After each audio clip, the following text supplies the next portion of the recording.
Hey guys, this is Madman Mars 2000 with my video here. I'm calling the official return of the Monday Night Wars. This will be part 1. And mark it on your calendars, guys. Monday, March 8th, 2010 is the official return of the Monday Night Wars. And this is me giving my review on things. I'm going to start with TNA first off. A lot of blood on Impact this week that I loved it. I loved the blood that they gave me. They gave me a ton of blood. Hogan bled. Abyss bled. And Ric Flair, he was bleeding like crazy, Ric Flair. He was just a huge mess of red by the time the night was over. But so Hogan comes out with Abyss to start the show, coming out in his traditional red and yellow colors for his match. As a huge, die-hard, proud Hulk Hogan mark, I was really happy to see that. Glad to see Hogan back in the red and yellow again.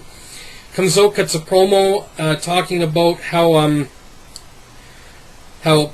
AJ and Ric Flair left him in a pool of his own blood last week in front of his own family, and tonight they're going to pay. So anyway, that was it, and he cuts this promo, and then Ric Flair and AJ Styles come out for the match.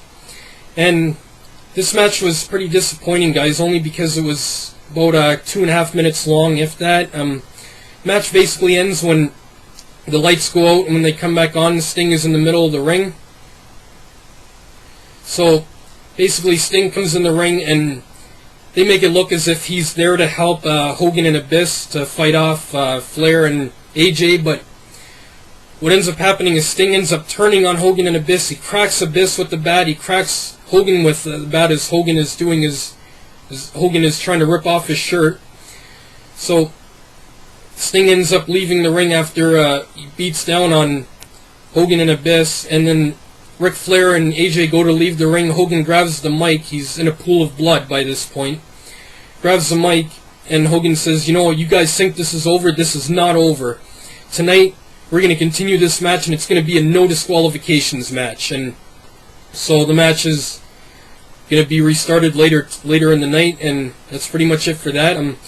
Then backstage, Dixie Carter, she's all pissed off at Sting, and she tells Sting, you know, she's glad that Sting re-signed with TNA, but tonight he was going to be in a match with an opponent that he wasn't going to find out who it was until all of the... She basically went on to say that Sting's going to find out who his opponent is when everyone else does. Even though we all knew anyway, everyone knew who he was going to be. So, it really was no shock anyway, but next up they do... They have Kazarian cut a promo in the ring where he talks about how he left TNA a couple years back because he had doubt in himself and his ability. Says all that doubt is gone now, and that he basically has faith in himself again, and that now he's here to lead the X Division and to revamp the X Division again. This brings out Daniels, who interrupts him, saying that if anyone's going to lead the X Division, it's going to be him. Doug Williams comes out and says, no, sorry, that's not happening. He's the X Division champion, and that he's the one that's going to lead the X Division. And then this brings out Eric Bischoff, who makes a triple threat match between Kaz, Doug Williams, and Daniels for tonight, and the match ends it by saying, "All the match is going to start right here, right now." So, triple threat match begins. There was a few really good spots in this match, guys, that involved dual pins, where at one point Kaz actually had Doug Williams rolled up. Well, at the same time he had Doug Williams rolled up, Daniels tried to run at Kazarian, but Kazarian caught Daniels and put him into like a Northern Light suplex style pin, while at the same time he had Doug Williams rolled up, so he was actually pinning Doug Williams and Daniels at the very exact same time. Then there was another dual pin situation spot where basically Doug Williams went for the Chaos Theory on Kazarian, but Daniels snuck in behind while Williams had Kaz hooked up for the Chaos Theory, and Daniels just snuck in and rolled both men up at the same time, so he had both men in a roll-up pin. But anyway, Doug Williams ends up retaining after hitting the Chaos Theory on Daniels, and immediately after Doug Williams wins the match, Shannon Moore runs out, makes his return to TNA, and attacks Williams, and then Eric Bischoff's like, "Oh, surprise, Doug Williams, here's your opponent for Destination X," and it's revealed that Shannon Moore is getting a title shot. So that was awesome, seeing Shannon Moore make his return to TNA. So far we had the return of Hulk Hogan in the ring, Hulk Hogan's in-ring return and Shin Moore making his return. Sting comes out next for his match, and the fans just started an RVD chant immediately. Everyone knew it was going to be RVD, and no shock it was. So what ends up happening is RVD's music hits, and the initials RVD on the Titantron, or whatever you want to call it, the big screen. So the fans pop like crazy, and then Sting looks toward the entranceway thinking that RVD's coming out from there. RVD sneaks in, coming out from the crowd, goes to the top rope, hits a flying kick on Sting when Sting turns around, hits the Rolling Thunder on Sting for the pin. And the match was about 10 seconds long, if that. It just wasn't a long match at all. It was about 10 seconds long. It was just RVD hitting the flying kick, Rolling Thunder on Sting, that was it.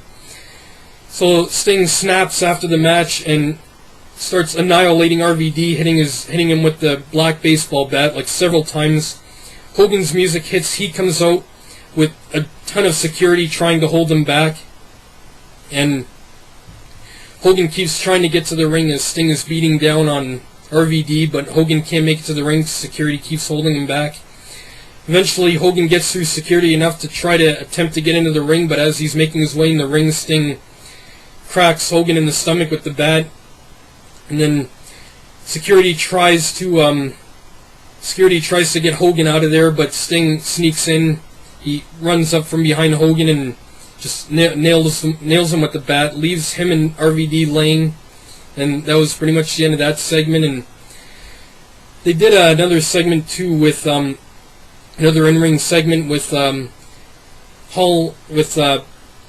Kevin Nash and Eric Young coming to the ring, and they come out to the ring and they call out Syxx and Hall, saying that they have a contract, a one-time only contract for Hall and Syxx to face Nash and Eric Young at Destination X, and then Hall and Syxx come on and say, no, that's not good enough. If we're gonna be here, we want big fat money-paying contracts with this company. So Eric Bischoff comes on this big screen saying to Hall and Syxx Pac, if you guys want your big money contracts, you face Hall, you face Nash and Eric Young at Destination X. If you guys win, you get your contracts. You lose, you're out of TNA for good, and they agree to that.